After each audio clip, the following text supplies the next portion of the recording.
नमस्कार दोस्तों, आज के हमारे इस वीडियो में हम आपके लिए रमा एकादशी की व्रत कथा लेकर आए हैं। एक समय धर्मराज युधिष्ठिर और भगवान श्री कृष्ण के बीच अति महत्वपूर्ण संवाद हो रहा था। महाराज युधिष्ठिर बोले, हे मधुसूदन, कार्तिक कृष्ण एकादशी के महत्व के बारे में आप मुझे बताएं। तब भगवान श्री कृष्ण बोले, हे राजन, कार्तिक कृष्ण एकादशी का नाम रमा है। ये बड़े से बड़े पापों का नाश करने वाली है। मैं आपको रमा एकादशी की एक प्राचीन कथा सुनाता हूँ। ध्यान पूर्वक सुनिए। प्राचीन काल में मुचुकुंद नाम का एक राजा था, जिसकी मित्रता इंद्र, कुबेर, यम, वरुण आदि से थी। यह राजा बहुत धर्मात्मा, विष्णु भक्त और न्याय प्रिय था। राजा मुचुकुंद की एक कन्या थी, जिसका नाम चंद्रभागा था। उसका विवाह चंद्रसेन के पुत्र शोभन के साथ हुआ था। एक समय शोभन ससुराल आया। उन दिनों पुण्यदायी रमा एकादशी आने वाली थी। जब व्रत का दिन समीप आ गया तो चंद्रभागा अत्यंत सोच में पड़ गई। मेरे पति बहुत दुर्बल हैं और मेरे पिता की आज्ञा अति कठोर। वो इस एकादशी का व्रत कैसे कर पाएंगे? तभी राजा मुचुकुंद ने ढोल बजवाकर सारे राज्य में रमा एकादशी के व्रत की घोषणा करवा दी। घोषणा सुनते ही शोभन को अत्यंत चिंता हुई। वो अपनी पत्नी से कहने लगा, प्रिय, अब हमें क्या करना चाहिए? मैं किसी भी प्रकार भूख सहन नहीं कर सकता। यदि मैं भूखा रहा तो मेरे प्राण निकल जाएंगे। ये सुनकर चंद्रभागा बोली, स्वामी, मेरे पिता के राज्य में एकादशी के दिन कोई भी भोजन नहीं करता। हाथी, घोड़ा, ऊंट, बिल्ली, गौ आदि भी अन्न जल ग्रहण नहीं कर सकते। फिर मनुष्य का तो कहना ही क्या है। यदि आप भोजन करना चाहते हैं तो किसी दूसरे स्थान पर चले जाइए, क्योंकि यदि आप यहाँ रहेंगे तो आपको अवश्य व्रत करना पड़ेगा। ये सुनकर शोभन कहने लगा, अब जो भाग्य में लिखा है उसे कोई नहीं टाल सकता। मैं यह व्रत अवश्य करूँगा। इस प्रकार से विचार कर शोभन ने भी व्रत रख लिया। जब सूर्य नारायण अस्त हुए तब तक वह भूख प्यास से अत्यंत पीड़ित हो गया। प्रातः काल होते होते शोभन के प्राण निकल गए। तब राजा ने सुगंधित काष्ठ से उसका दाह संस्कार करवाया, परंतु चंद्रभागा ने अपने पिता की आज्ञा से अपने शरीर को दुग्ध नहीं किया और शोभन की अंत्येष्टि क्रिया के बाद अपने पिता के घर में ही रहने लगी।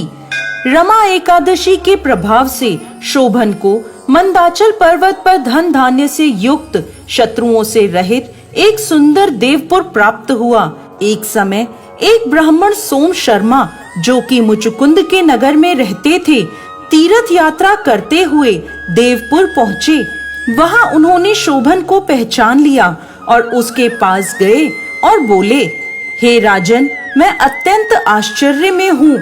आप अपना वृत्तांत सुनाइए कि ऐसा सुंदर नगर जो ना कभी देखा ना सुना, आपको कैसे प्राप्त हुआ?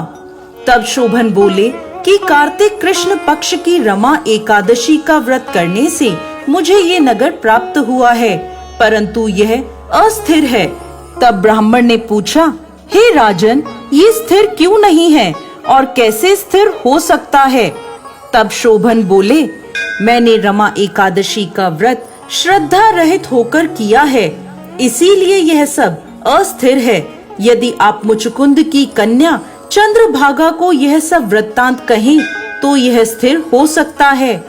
ऐसा सुनकर वह श्रेष्ठ ब्राह्मण अपने नगर लौट आए और आकर चंद्रभागा को उन्होंने सारा वृत्तांत कह सुनाया। ब्राह्मण के वचन सुनकर चंद्रभागा बड़ी प्रसन्नता से ब्राह्मण से कहने लगी, हे ब्राह्मण, यह सब बातें आपने प्रत्यक्ष देखी हैं या स्वप्न की बातें कर रहे हैं? ब्राह्मण कहने लगे, हे पुत्री, मैंने तुम्हारे पति को प्रत्यक्ष देखा है, साथ ही साथ उनका अविस्मरणीय नगर भी देखा है। चंद्रभागा कहने लगी, हे विप्र, आप मुझे वहाँ ले चलें। मुझे पतिदेव के दर्शन की तीव्र लालसा है। मैं अपने किए हुए पुण्य से उस नगर को स्थिर बना दूंगी। आप ऐसा कीजिए क्योंकि वियोगी को मिला देना महापुण्य है। सोम शर्मा यह बात सुनकर चंद्रभागा को लेकर मंदराचल पर्वत के समीप वामदेव ऋषि के आश्रम पर गए। वामदेव जी ने सारी बात सुनकर वेद मंत्रों के उच्चारण से चंद्रभागा का अभिषेक कर दिया। तब ऋषि के मंत्र के प्रभाव और एकादशी के व्रत से चंद्रभागा का शरीर दिव्य हो गया और वह दिव्य गति को प्राप्त हुई। इसके बाद बड़ी प्रसन्नता के साथ अपने पति के निकट गई। अपनी प्रिय पत्नी को देखकर शोभन बहुत प्रसन्न हुआ और उसे बुलाकर अपनी बाईं तरफ बिठा लिया। चंद्रभागा कहने लगी, हे प्राणनाथ, आप मेरे पुण्य को ग्रहण कीजिए। अपने पिता के घर जब मैं 8 वर्ष की थी तब से विधि पूर्वक एकादशी के व्रत को श्रद्धा पूर्वक करती आ रही हूँ। इस पुण्य के प्रताप से आपका यह नगर स्थिर हो जाएगा तथा समस्त कार्यों में युक्त होकर प्रलय के अंत तक रहेगा। इस प्रकार चंद्रभागा अपने उस राज्य में आनंद पूर्वक अपने पति के साथ रहने लगी। कथा का समापन करते हुए भगवान श्री कृष्ण बोले, हे युधिष्ठिर महाराज, जो व्यक्ति रमा एकादशी की व्रत कथा का श्रवण करता है वो सभी पाप कर्मों से मुक्त होता है और उसे भगवान श्री हरि के परम धाम वैकुंठ की प्राप्ति होती है। इसलिए अति पुण्यशाली रमा एकादशी का पालन प्रत्येक व्यक्ति को अवश्य करना चाहिए। कार्तिक मास में आने के कारण इस एकादशी पर किया गया जप, तप, दान आदि हजारों गुना अधिक होकर व्यक्ति को फल प्रदान करता है। जय श्री हरि विष्णु।